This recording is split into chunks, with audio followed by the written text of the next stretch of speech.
What is up, guys? Rick Kackis here. Thank you so much for stopping by, and today we've got some brand spankin' new Destiny 2 news, courtesy of the Bungie weekly update that has just gone live, unveiling official information. And so, let's get started.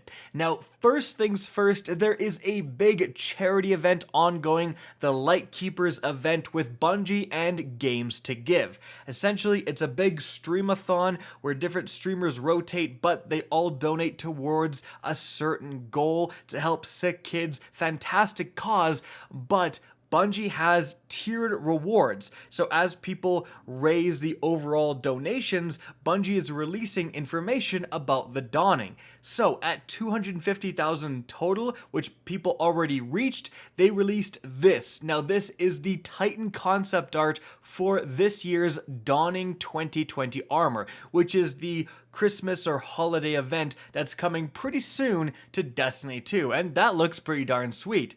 Since then, we've also reached 500,000 in this donation goal, which released the Warlock armor concept showcased right here. Now, at the time I'm making this video, we're at around 600k, and at 750, the Hunter is going to be unveiled, and at 1 million, it says Dawning 2020 Legendary Reward Preview, so maybe a new weapon, we'll see what that is.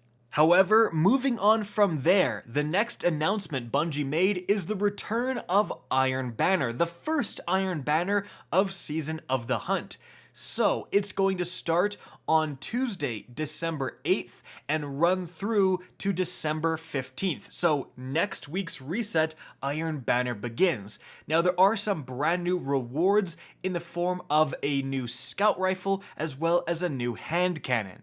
Well, new-ish. Both of these weapons are returning from year one, so they're getting access to random rolls, which they didn't have before.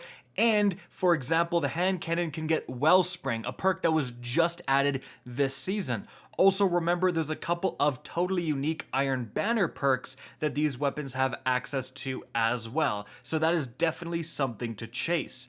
Also, of course, Iron Banner awards Pinnacle gear. It's one of the best sources for Pinnacle rewards going forward. Additionally, for this Iron Banner, the Iron Will armor set is making its return, pictured here, and it will be updated to accept new combat mods.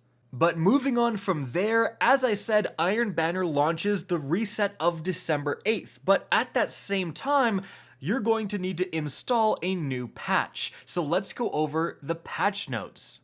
First things first, this patch is going to make way for the big update on December 10th, introducing the next-gen versions of Destiny 2. So you can see with this table right here, if you have an Xbox Series X or PlayStation 5, even an Xbox Series S, you can expect a frame rate going from 30 as it is right now up to 60 FPS everywhere, and in the Crucible, up to 120 frames per second for the Series X and the PlayStation 5. You also have a field of view slider, which is such an important tool, allowing you to see a wider area and therefore detect enemies coming from your side easier. It just gives you so much more information. There's faster load times, cross-generation play.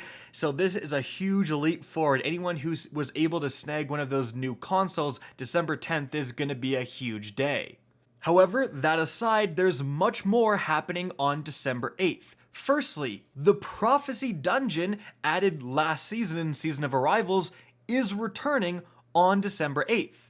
And just like before, it's free to all players, so you don't need to buy any expansions. It says powerful rewards may be earned from each checkpoint once per week, and players may complete the dungeon once per week to obtain a Pinnacle powered reward as well. Fantastic. And previously featured weapons and armor rewards are available once more. So there is some really good stuff available within that dungeon, specifically the Aikilos shotgun is a loot piece there, and if you are someone who is looking for a Warmind cell build or something to enable it, that's one of the best enablers. And an extra Pinnacle reward each week is great as well. Moving on from there, the Destiny companion app will now actually let you acquire bounties from the app. So if you're gonna go and do your Crucible Pinnacle, let's say, you don't need to go down to the tower first and then talk to Shaxx and grab all the bounties, just grab them from the companion app, and that is pretty sweet. Moving on from there, they resolved a bunch of issues with the new light quests. Not going to go over those just yet. For the Monument of Lost Lights, they fixed an issue where the waypoint was constantly there. For the Crucible, they fixed the Mercy rule where it would end the game like pretty much immediately, well before the original Mercy rule. Apparently that was unintended. And then we have some exotic changes. So, for the Icefall Mantle, they fixed a bug where the mantle's description did not mention the slow field it generates when activated. So, for the Mask of Bakris, this is actually a big one. So, they improved the readability of the visual effects when another player wearing the Mask of Bakris shifts directly towards you. So, if you're versing someone in the Crucible with the mask, aka if you're fighting a hunter, because they'll always have the mask on because it's so good, and they shift towards you, you'll be able to see that easier. You're going to be able to account for that easier. That is a little bit of a nerf for the Mask of Bakris users, but that's not the only one they're getting. Bungie updated the description string of Mask of Bakris' perk to correctly describe its damage bonus, which applies only to combatants and affects all arc weapon damage and all damage against slowed or encased enemies. So, right now the description just mentions arc weapons, but there's another factor to the mask where if the enemy is slowed, any arc weapon or any weapon at all will deal another 10% bonus damage, and that stacks with arc weapons. So if you're using an arc weapon against a slowed enemy, it's going to be like 20% total bonus damage, and this can result in some crazy stuff. I did a video breaking down how you can get like the most damage possible right now with the mask, linked up above. But very importantly, another note here is Bungie says additionally, they fixed an issue where this damage bonus was applying to players who are slowed or encased in Crucible and Gambit. So right now, the arc thing only works in PvE.